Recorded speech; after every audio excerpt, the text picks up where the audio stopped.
I'm very happy to have with me here Asif Mall, and I understood that you have arrived to Finland in order to meet some MPs. Could you please tell that in what purposes you are going to our parliament? Thank you very much, Aki, for having me. It's a great privilege for me to be in your great country of Finland. Yes, I'm going to be meeting some members of parliament this evening, and I'm going to be talking to them about the latest situation of persecution of Christians in Pakistan and what the Finnish government can do about it. Okay, now please tell that what is the situation there in Pakistan. Of course, we have had some pieces of news in our magazines also, but could you please tell generally or even in details what is going on in Pakistan? Yeah, thanks. I think the situation, unfortunately, last few months seems to have escalated. We have had a lot of incidences lately. For example, about a month ago, there was a case of a boy called Patrasmasi, and he was accused of posting or liking some post on the Facebook, which was deemed to be derogatory to Islam. And so they arrested him, not just arrested him, but then also arrested his cousin, Sajid Masi. And the mob turned up and wanted to burn down all their homes in Shadara town, in a colony in Lahore.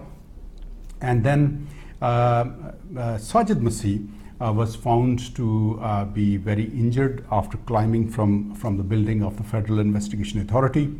And he then told the police, the authorities and the media that they were asking him to perform oral sex on his cousin as a way to humiliate him. And as a result of that, then he ran and preferred to jump out of the window, out of the roof of the building, instead of doing anything like that. As a result, his jaw is broken, his neck is broken, number of his ribs are broken. And so that's the kind of treatment that Christians are facing in that country, that kind of biased attitude, even from the authorities, even from the security agencies, which is very serious, and that's what I would like to raise with the Finnish government.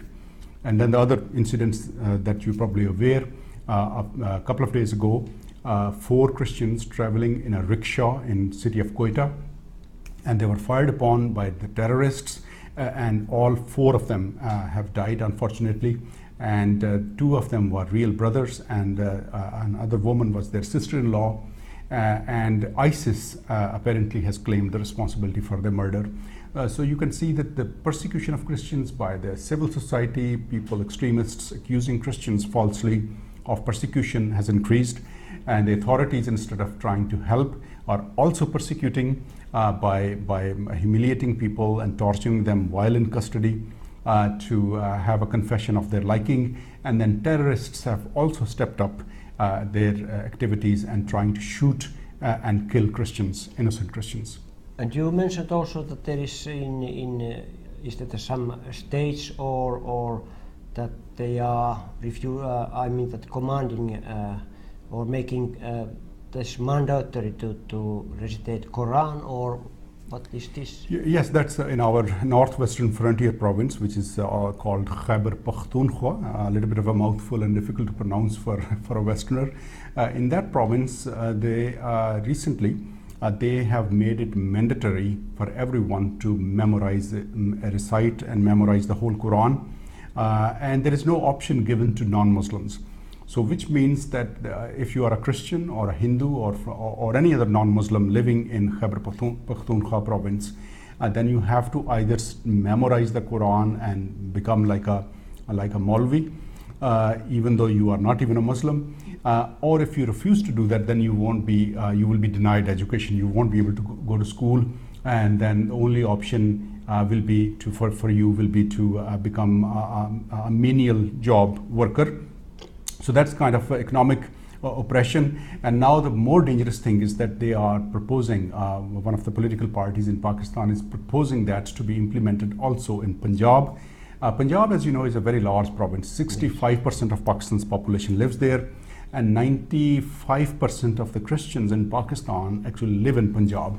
So what a disaster it will be if they are all forced to memorize the entire Quran and not given an option to study something else. Yeah, okay, so are you thinking that Pakistan is just now going to a critical point concerning the Christianity?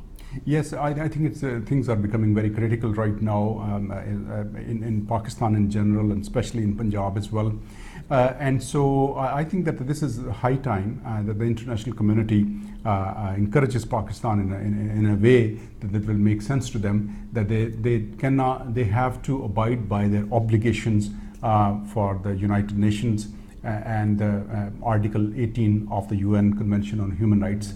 And they cannot be signatory to that and then flaunt it openly in this way.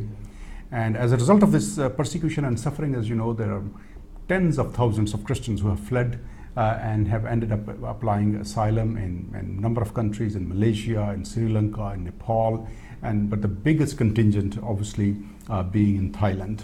And our hearts also go out to them. And that's another issue that I am hoping to raise with the parliamentarians, that those Christians need to have a relief, but also explore with like-minded organizations that how we can help them better.